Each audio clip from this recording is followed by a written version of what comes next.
네, 우리가 수요일에 계속해서 예수 그리스도의 형상을 이루기까지, 그리스도의 형상을 이루기까지 이런 주제를 가지고 더 구체적으로는 성령의 열매를 맺자 이런 주제로 말씀을 공부하고 있는데요. 바울은 갈라디아 교회 성도들이 그리스도의 형상을 이루기를 원했습니다.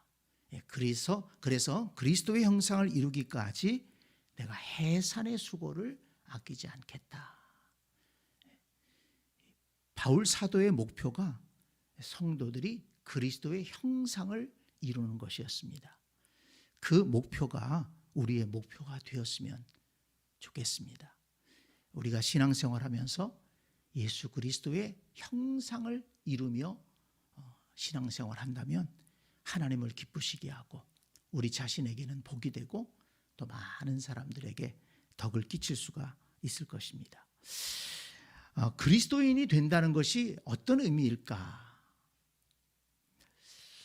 고린도후서 5장 17절 말씀해 보니까 그런즉 누구든지 그리스도 안에 있으면 새로운 피조물이라.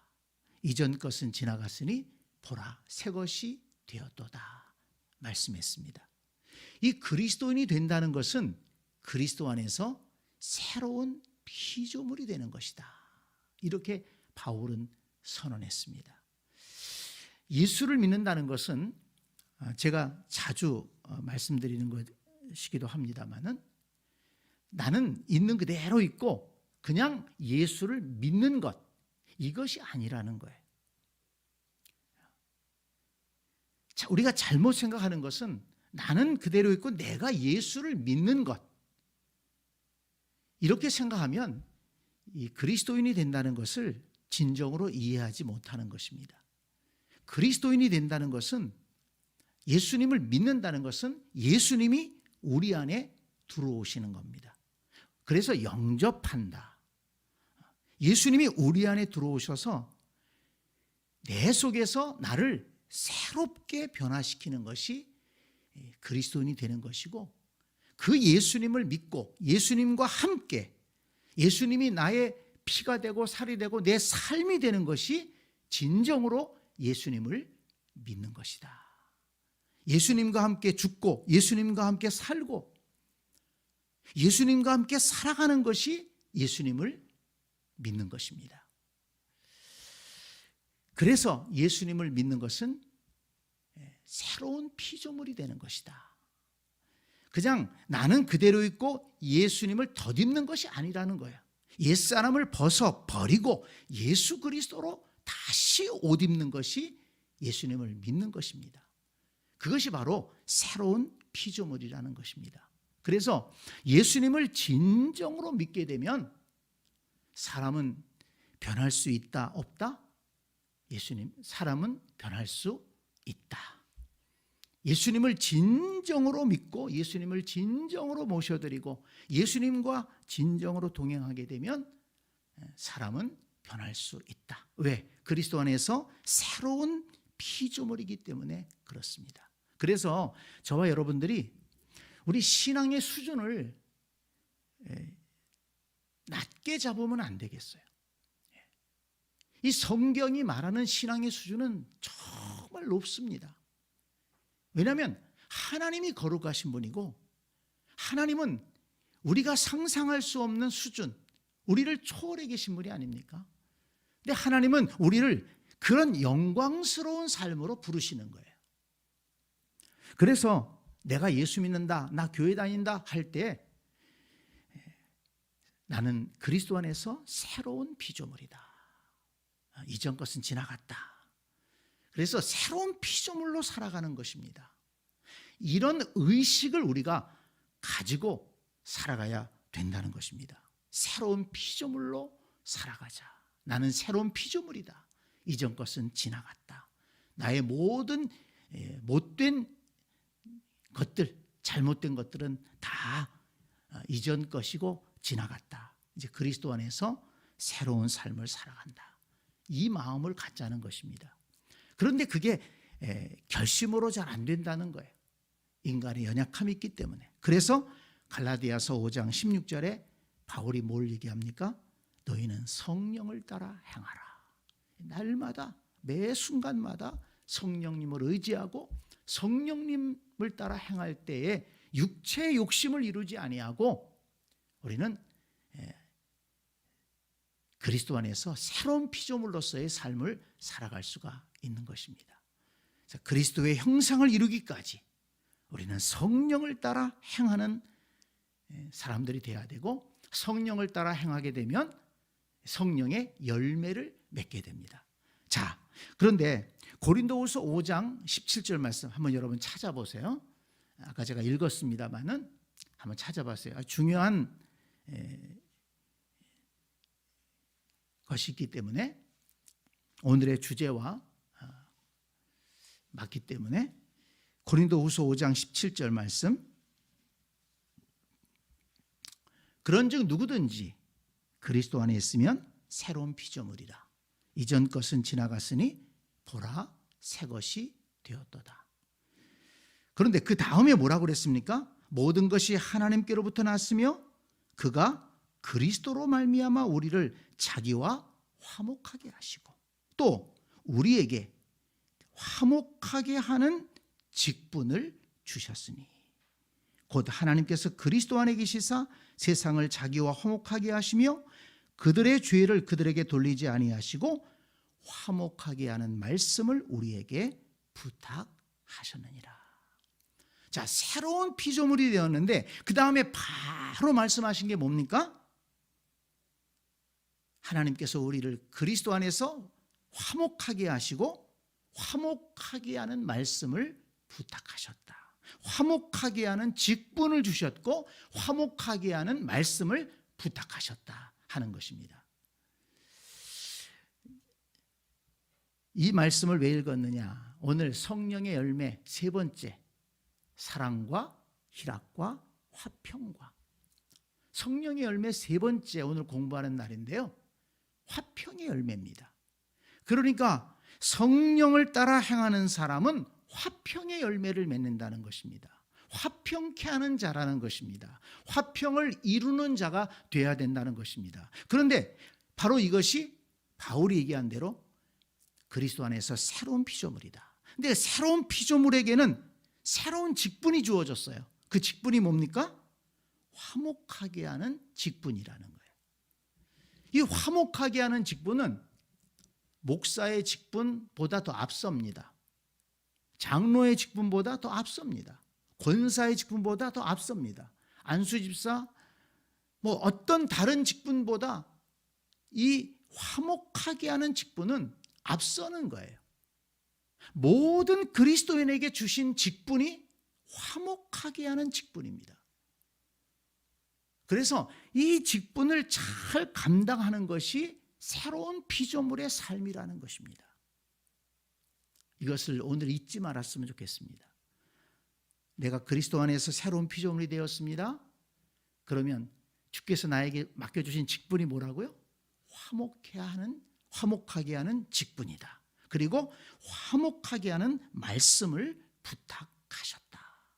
이렇게 분명하게 말씀하고 있는데, 이것이 성령의 9가지 열매 가운데 세 번째 열매, 화평의 열매와 연결이 된다는 것입니다. 이 화목하게 지내는 것이 바로 화평을 이루는 것 아니겠습니까? 로마서 12장 18절에 보면 할 수 있거든 너희로서는 모든 사람과 더불어 화목하라. 이렇게 말씀했습니다. 모든 사람과 더불어 화목하라. 이 모든 사람 속에는 나에게 해를 끼친 사람도 들어갑니다. 또 나와 스타일이 안 맞는 사람도 그 안에 들어갑니다. 또 정말 좀 맞추기 힘든 사람도 그 안에 들어갑니다. 너희로서는 모든 사람과 더불어 화목하라. 그 모든 사람에게 우리가 초점을 맞춰야 돼. 모든 사람과 더불어 화목하라. 나하고 잘 케미가 맞는 사람, 나한테 잘해주는 사람, 뭐 부드러운 사람, 내 스타일과 좀 맞는 사람, 나와 얘기가 통하는 사람, 그 사람과만 화목하는 게 아니고 모든 사람과 더불어 화목해야 된다. 에베소서 4장 1절에 보니까 주 안에서 갇힌 내가 너희를 권하노니 너희가 부르심을 받은 일에 합당하게 행하여, 부르심을 받은 일에 합당하게 행하라. 어떻게 하는 것이 합당한 것이냐? 거기 보니까 평안에 매는 줄로 성령이 하나 되게 하신 것을 힘써 지키라. 성령이 하나 되게 하셨어요. 그것을 힘써 지키라는 것입니다. 성령께서 이방인과 유대인을 하나가 되게 하셨습니다. 성령께서 그리스도를 통해서 하나님과 우리를 하나 되게 하셨어요.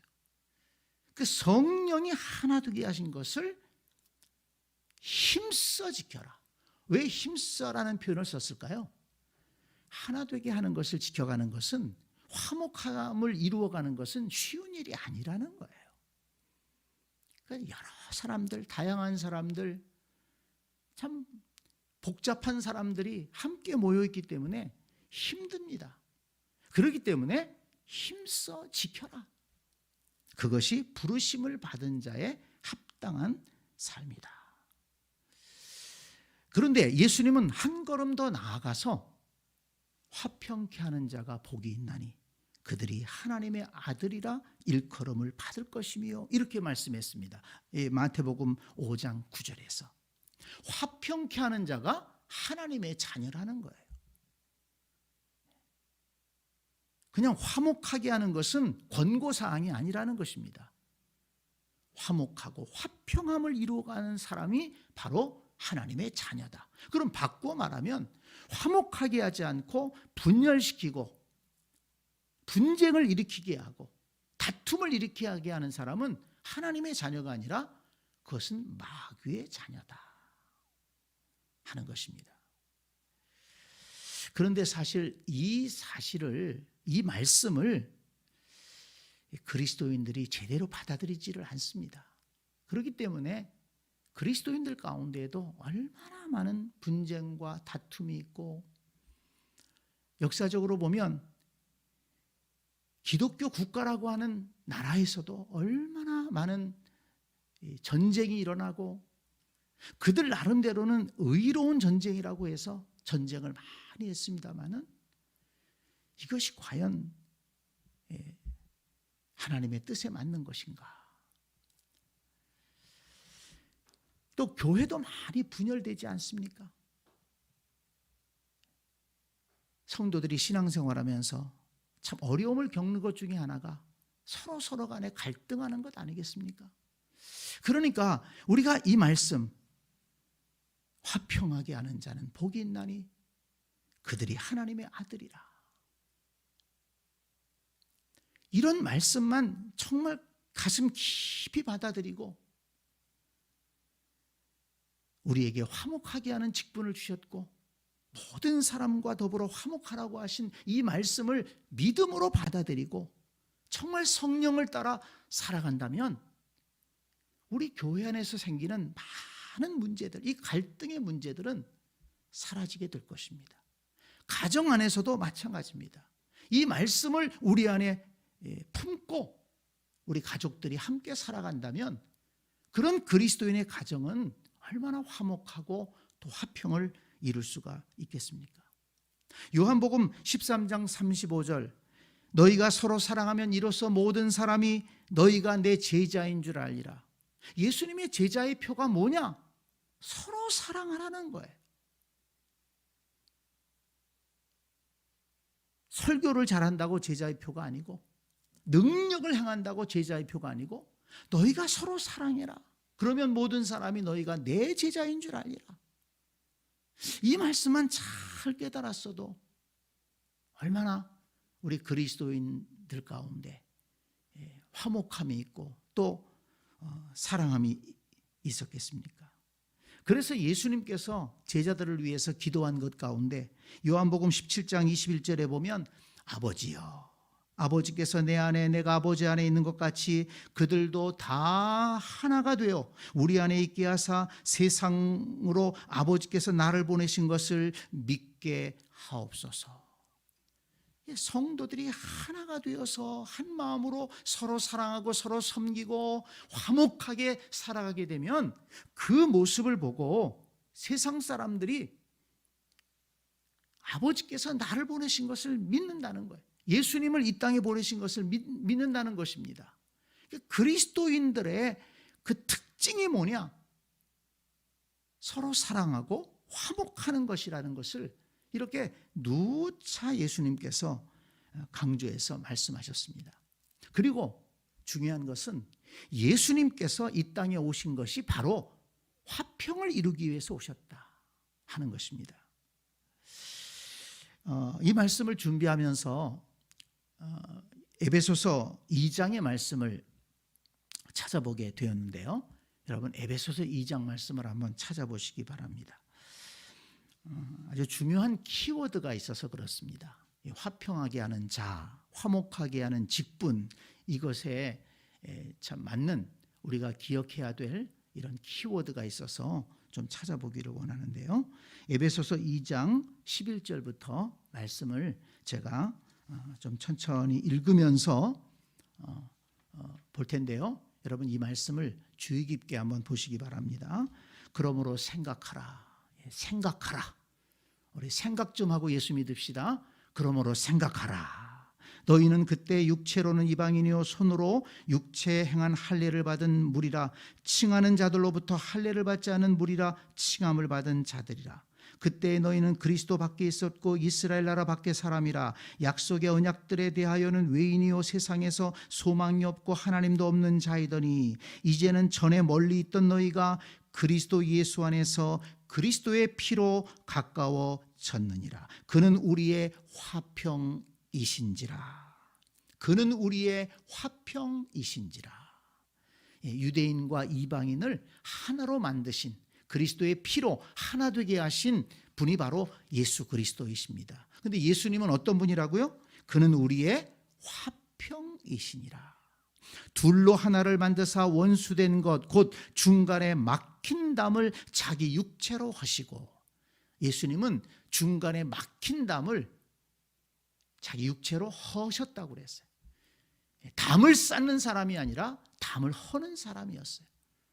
예수님은 화평이시니 화평을 이루기 위해 오셨기 때문에 담을 쌓는 사람이 아니라 담을 허는 사람이다.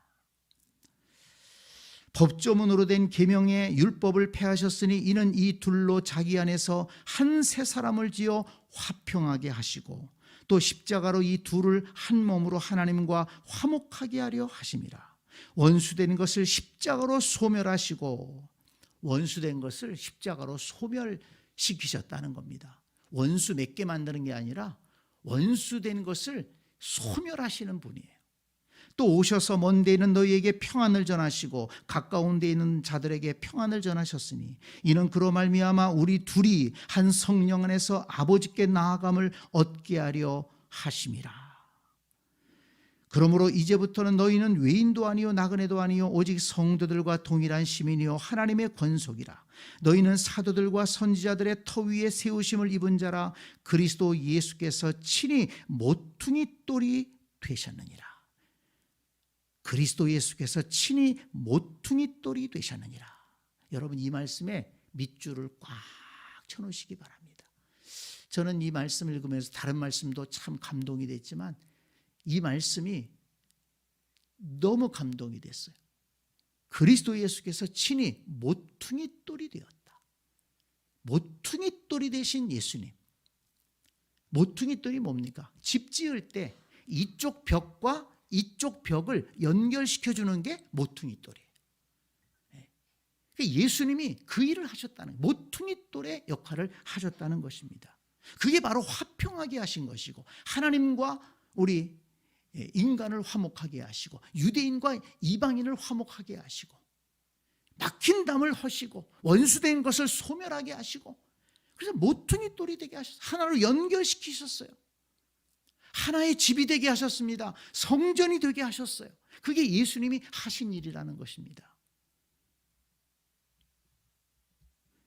그래서 21절 그의 안에서 건물마다 서로 연결하여 주 안에서 성전이 되어가고 너희도 성령 안에서 하나님이 거하실 처소가 되기 위하여 예수 그리스도 예수 안에서 함께 지어져 가느니라.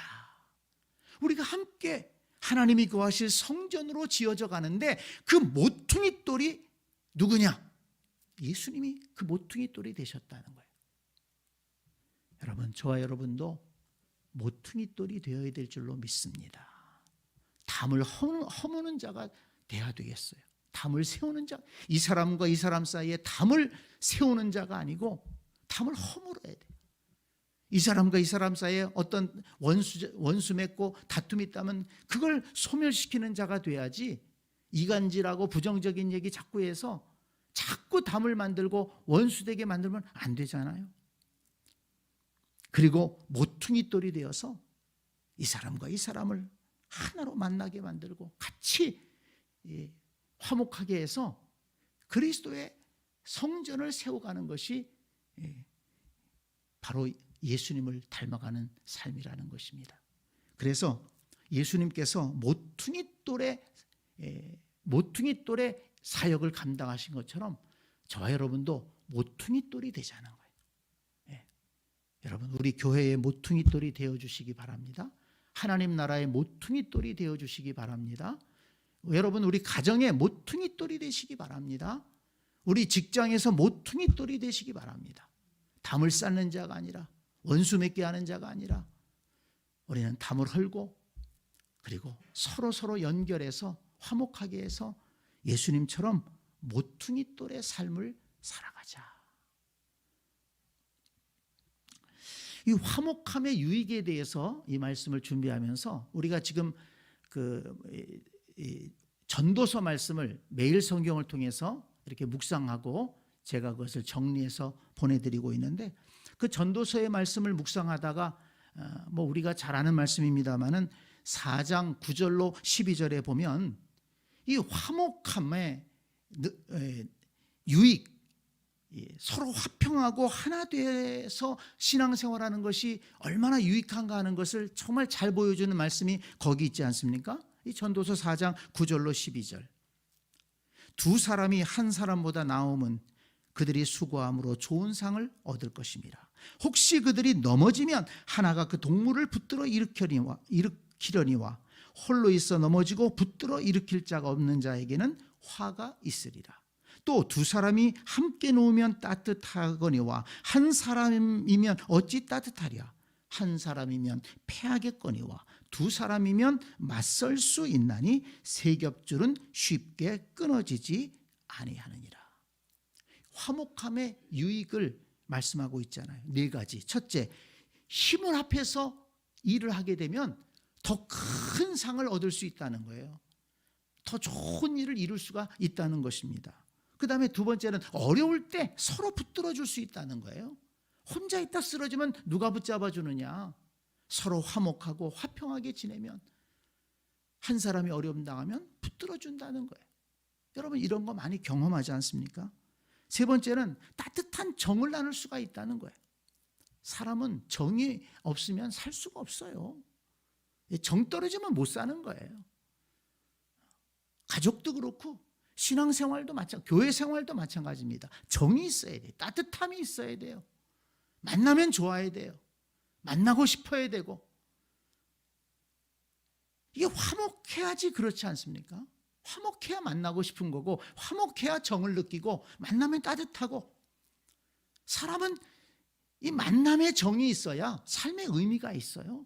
아무리 좋은 것을 먹어도 혼자 식당 가서 먹어보세요. 이거 맛이 있어요?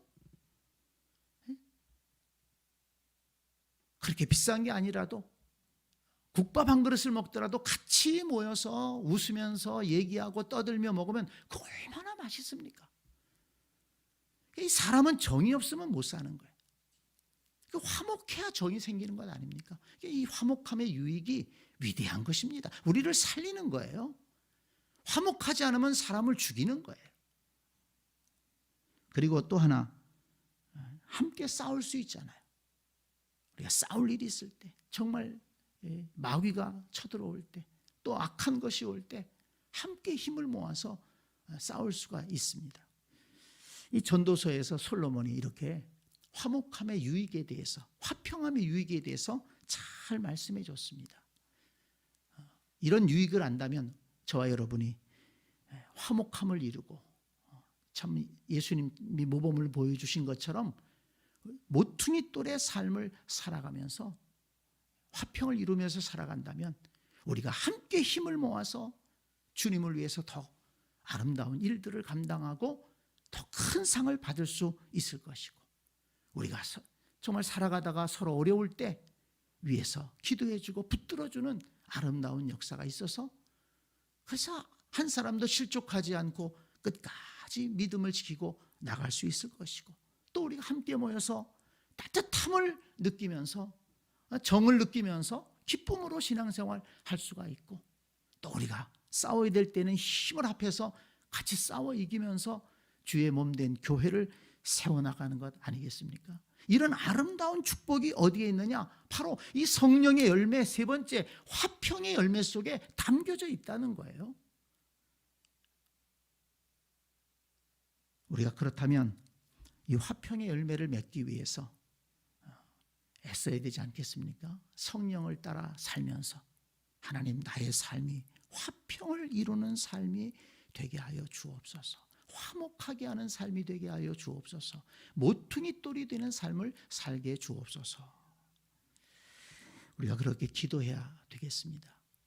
그런데 문제는 참 화목하기 어려운 것이, 앞에서도 말씀을 드렸지만, 나를 힘들게 하고 내게 손해를 끼치는 사람, 나에게 해를 끼치는 사람들이 있다는 거예요. 참 그래서 화목하기가 어려워요. 그리고 또 사람들 중에는 정말 맞추기 힘든 사람들이 있어요. 정말 까다롭기도 하고 변덕스럽기도 하고, 때로는 좀 무식한 사람도 있고, 정말 맞추기 힘든 사람들이 있습니다. 화목하기 힘든 거예요. 또 내가 싫어하는 스타일도 있잖아요. 나하고 안 맞는 사람이 있어요. 그거 어떻게 해요? 다 나하고 같은 스타일의 사람들만 살 수가 없잖아요. 다 개성이 다른데, 옷 입는 것도 개성이 다르고, 여러분 옷 입는 것도 한번 보세요. 열이면 열 다 다르지 않습니까? 먹는 것도 음식도 다르고, 참 사람마다 취향이 다양해요. 그러니 이게 화목한다는 게 참 어려운 문제입니다.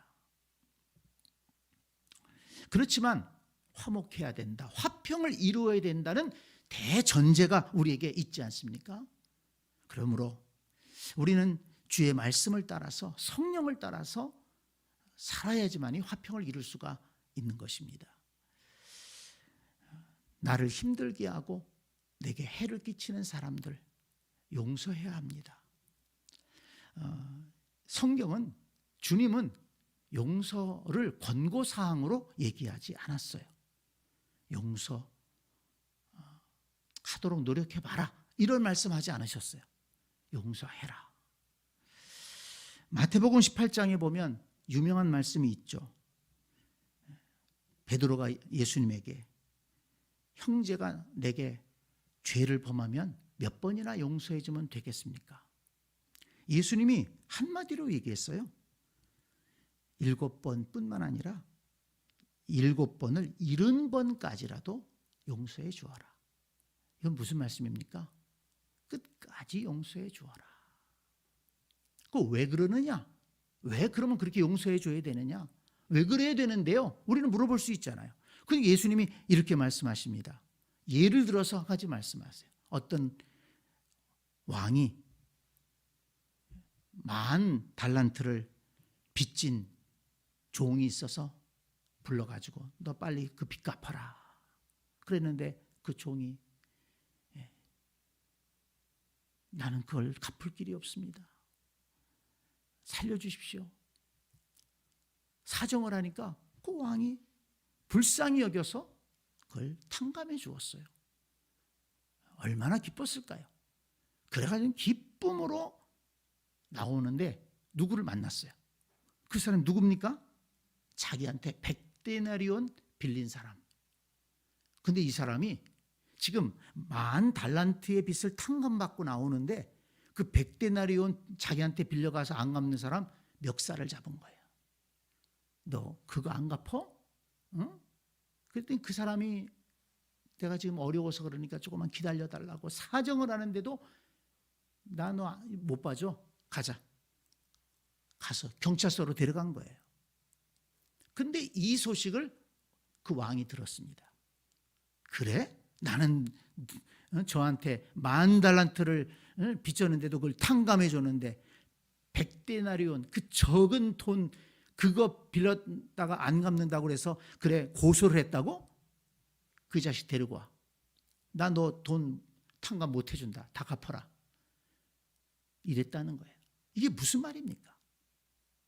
하나님께서 우리를 용서해 주신 우리의 죄가 바로 엄청나게 크다는 거예요. 우리 하나님 앞에 용서받은 그 용서의 크기가 너무 크다는 것입니다. 그래서 우리는 구원받았고 하나님의 자녀가 될 수 있었다는 것이죠. 하나님의 은혜를 입을 수 있었다는 겁니다. 그런데 우리는 사람들 속에서 작은 잘못조차도 하나님께로부터 받은 그 은혜에 비하면 참 우리가 하나님 앞에 지은 죄에 비하면 아무것도 아닌, 따지고 보면 아무것도 아닌 그것조차도 우리는 용서하지 못한다는 거예요. 그런데 거기 마태복음 18장 35절에 보면 예수님께서 이렇게 결론을 맺습니다. 참 생각해 보면은 무서운 결론이에요. 너희가 각각 마음으로부터 형제를 용서하지 아니하면 나의 하늘 아버지께서도 너희에게 이와 같이 하시리라. 우리가 다른 사람 용서하지 않으면 하나님께서도 용서하지 않을 것이다. 이렇게 말씀하셨습니다. 용서하지 않을 길이 없어요. 내가 살기 위해서라도 용서해야 됩니다. 용서하지 않으면 사실은 그 독이 내 속에 있는 거예요. 용서하고 씻어버려야 됩니다. 용서하면 하나님의 은혜가 임합니다. 평강이 임합니다. 용서하는 데서부터 화목할 수 있고 평안할 수 있다. 그리고 제가 지난 주일에도 말씀을 드렸고 그 전주에도 말씀을 드렸지만 서로 화목하려면 사랑의 수준을 높여야 되고 관용의 수준을 좀 높여야 됩니다. 예수님께서 항상 하신 말씀이 뭡니까? 내가 너희를 사랑한 것 같이 너희도 서로 사랑해라. 사랑의 수준을 좀 높이라는 거예요. 내가 너희를 사랑한 것 같이, 예수님이 우리를 사랑한 것 같이 좀 그런 수준으로 너희도 서로 사랑해라. 그리고 관용해라.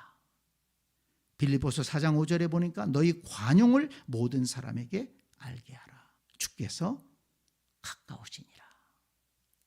관용, 너그럽게 봐주는 거예요. 좀 너그럽게 봐주고 나와 스타일이 안 맞는 사람들 그냥 그대로 인정을 해줘야 돼요. 나와 스타일이 안 맞는다고 해서 그것을 비판하고 비방하고 비난하는 것은 안 된다는 것입니다. 그건 하나님이 그렇게 그 사람을 만드시고 세우셨는데 내가 비난할 자격이 없어요. 그건 나하고 스타일이 안 맞는 거지. 그 사람이 잘못한 것입니까? 근데 우리는 그걸 자꾸 착각을 해요. 나와 안 맞는다고 그래서 내 취향과 안 맞고 내가 좀 기대하는 것과 안 맞는다고 그래서 그것을 비난하고 비방하고 비판한다는 거예요. 이 습관만 좀 없애더라도 우리는 화목하는 데 큰 유익이 됩니다. 그것은 관용의 크기를 키우는 데 있다.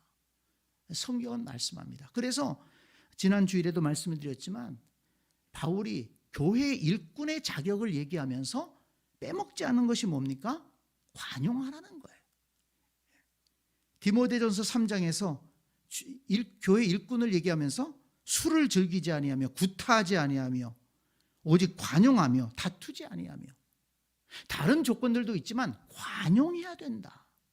왜 그렇습니까?